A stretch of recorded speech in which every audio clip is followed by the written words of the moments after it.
Hello friends, good morning.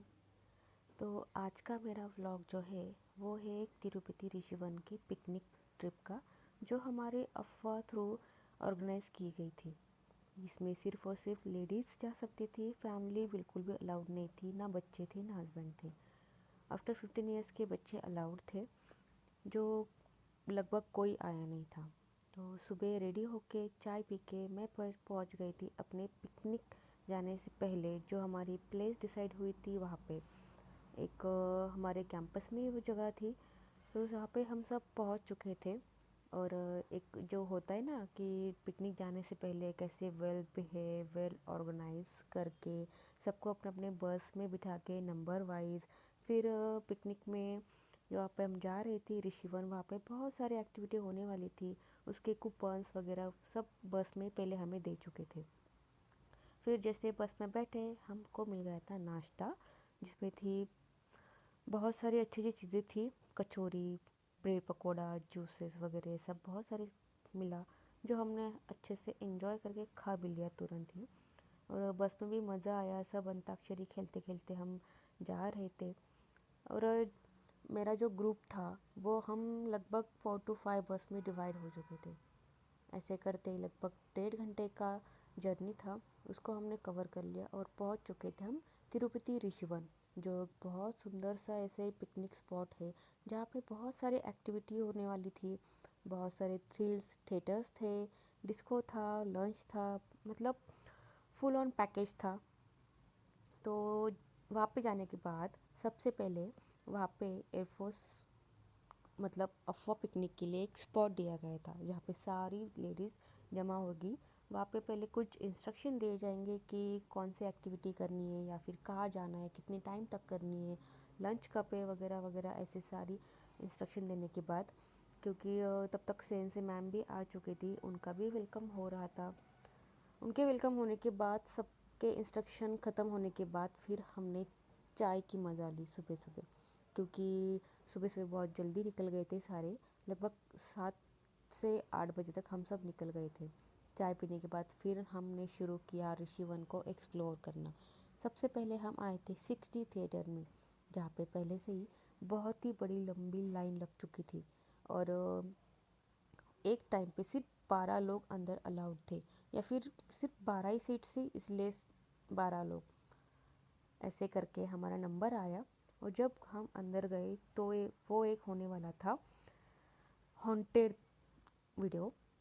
बहुत ही खतरनाक लग रहा था, लेकिन साथ में कॉमेडी भी था।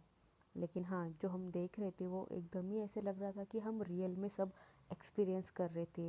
जैसे कार चलाना, उसकी हवाएं, उसका पानी उड़ना, सब हम महसूस कर पा रहे थे। तो वहाँ का वो शो देखने के बाद हम बाहर आए और पूरा एक्सप्लोर करने लगे। तो शायद एक दिन में ये पूरा ऋषिवन एक्सप्लोर नहीं हो पाएगा, क्योंकि बहुत सुंदर और बहुत ही बड़ा था। और फिर साथ में ही फ़ोटोज़ वीडियोज़ तो बनती है, इसमें भी हमारा टाइम बहुत ज़्यादा जा रहा था, क्योंकि हर एक स्पॉट के लिए हमें काफ़ी चलना था यहाँ से वहाँ तक।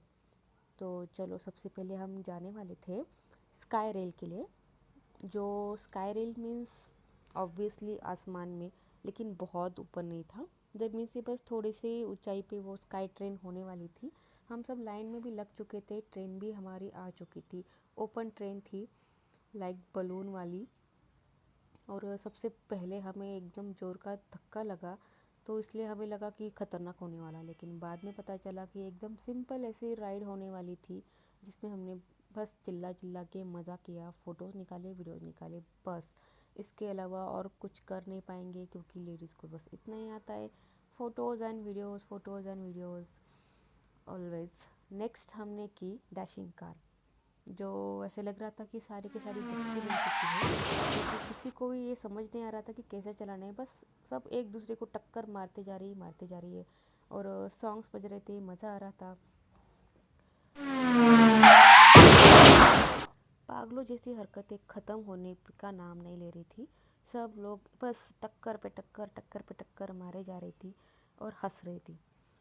ऐसा पागलपन करने के बाद हम वहाँ से निकले, और वहाँ पे हमें दिखा एक बहुत ही सुंदर सा एक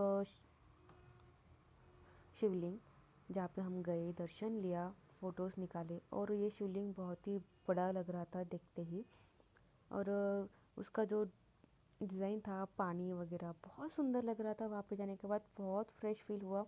गए, फ़ोटोज़ निकाले और ये तो मतलब होना ही था कि जब भी मैं फ़ोटो निकालूँ तो कोई ना कोई बीच में आने ही वाला था। तो ऐसे करके फाइनली मेरी कुछ फ़ोटोज़ निकली और लास्ट में हम गए थे डिस्को, जहाँ पे जाते ही सबसे पहले हमने ये डांस करना शुरू किया कि क्या बताएं। फिर क्या, हम नहीं तो क्या हुआ, फिर मराठी गाना तो बजना ही था, क्योंकि ये सारा का सारा जो है ये पूरा मराठी गैंग है। तो फाइनली हमारा मराठी गाना बजा, झिंग झिंग झिंगाट बजा। सबने ऐसे डांस किया है कि मानो जैसे इससे पहले कभी किसी ने डांस किया ना हो। पागलों जैसे हरकतें कर रहे थे सारे के सारे। डांस करते करते फिर भूख भी लग गई थी, खाना भी खाना था, टाइम भी हो चुका था लंच का, क्योंकि लगभग सारी की सारी लेडीज़ चली गई थी, बस हम ही बाकी थे जो यहाँ पे डांस कर रहे थे। फिर सबको मनाते खींच खाच के हम लेके गए थे लंच के लिए। वहाँ पे जाके देखा तो पहले से ही बहुत बड़ी लाइन लग चुकी थी खाने के लिए। सारी लेडीज़ अपनी अपनी डिश लेके अपने अपने टेबल पे आ चुकी थी। सीएनसी मैम भी लंच के लिए बैठ चुके थे, उन्होंने भी लंच तो स्टार्ट कर दिया था। और इधर की लाइन देखने के बाद तो और ज़ोर की भूख लग रही थी और साथ में फिर खाने की खुशबू भी आ रही थी। तो फाइनली ऐसे करके हमारा भी नंबर लगने वाला था। हमारी डिश ले आए, खाना हो गया, लंच हो गया। फिर हम गए थे तंबोला खेलने के लिए, जहाँ पे ऑलरेडी हमारे लिए टिकट्स, पेंसिल ऐसे सारी ऑर्गेनाइज़ करके रखा था। सबके चेयर पे अपने अपने टिकट्स पहुँच चुके थे और गेम्स शुरू होने पहले उनके इंस्ट्रक्शन फिर से चालू हो गए थे। उसी बीच तब तक हमारे नमिता मैम ने एक छोटा सा नैप भी ले लिया, तंबोला खेल लिया हमने, खूब सारे गिफ्ट्स भी ले लिए थे गेम में। उसके बाद हुआ फ़ोटो सेशन। हर एक सेक्शन वाइज, ब्रांच वाइज सब ने अपने अपने सेंस मैम के साथ फ़ोटोज़ ली और टाइम हो चुका था हमारे यहाँ से निकलने का, क्योंकि शाम के लगभग 5:30 बज चुके थे और घर जाने का टाइम हो रहा था। लेकिन इस पिकनिक में बहुत मज़ा आया और मेरी ये फ़र्स्ट पिकनिक थी अफ़वाह के साथ, जो बहुत अच्छा एक्सपीरियंस रहा मेरा। और जाने से पहले यहाँ पे सबको गिफ्ट्स का डिस्ट्रीब्यूट कर रहे थे। अपने अपने ब्रांच के वाइज सब लेडीज़ अपने अपने बस में सबको गिफ्ट्स दे रही थी और सभी बस को बाय करते हुए सीएनसी मैम से मैम भी निकलने वाले थे। सारी बस लगभग जा चुकी थी, हमारी लास्ट बस थी, हम भी वहाँ से निकल गए थे। लेकिन हाँ, इतना अच्छा दिन गया था आज का कि मुझे ऐसे लगता है कि हर महीने में एक दिन तो खुद के लिए निकालना चाहिए। ऐसे पिकनिक हो या फिर छोटा सा गेट टुगेदर हो लेडीज़ के साथ, फ्रेंड के साथ, वो तो करना ही चाहिए। उससे बहुत ही ज़्यादा फ्रेश माइंड होता है, हैप्पी लगता है और एक नई अच्छी सी वाइब्स आती है। और हाँ, ये पिकनिक तो ख़त्म हो गई लेकिन ट्रेजेडी एक बाकी थी, क्योंकि बस तो निकल गई थी लेकिन थोड़ी दूर पे जाने के बाद हमारी एक बस ख़राब हो गई थी। उसके लिए वो सारी लेडीज़ नीचे उतर के दूसरी बस का वेट कर रही थी। सीएनसी मैम भी गाड़ी से उतर के आ गई थी, क्योंकि ऐसे सारी लेडीज़ को छोड़ के वो नहीं जा सकती, क्योंकि उनकी रिस्पॉन्सिबिलिटी थी कि सारी लेडीज़ को अच्छे से सही सलामत घर पे वापस लेके जाए। सब कुछ ठीक से होने के बाद हम रात को 8 बजे एयरफोर्स कैंपस पहुँचे। वहाँ पे उतरने के बाद सब लोग अपने अपने घर को निकलने वाले थे। तो ऐसे रही हमारी आज का दिन, मेरी पिकनिक। कैसा रहा मेरा व्लॉग प्लीज़ कमेंट में ज़रूर बताइए। और मेरी जो कुछ आज दिन भर की जो फ़ोटोज़ थी मैं जो आपके साथ शेयर कर रही हूँ, प्लीज़ कमेंट में बताइए कि मेरी पिकनिक व्लॉग कैसा लगा। और प्लीज़ मेरे चैनल को सब्सक्राइब करो, वीडियो को शेयर करो, लाइक करो। Thank you so much, bye.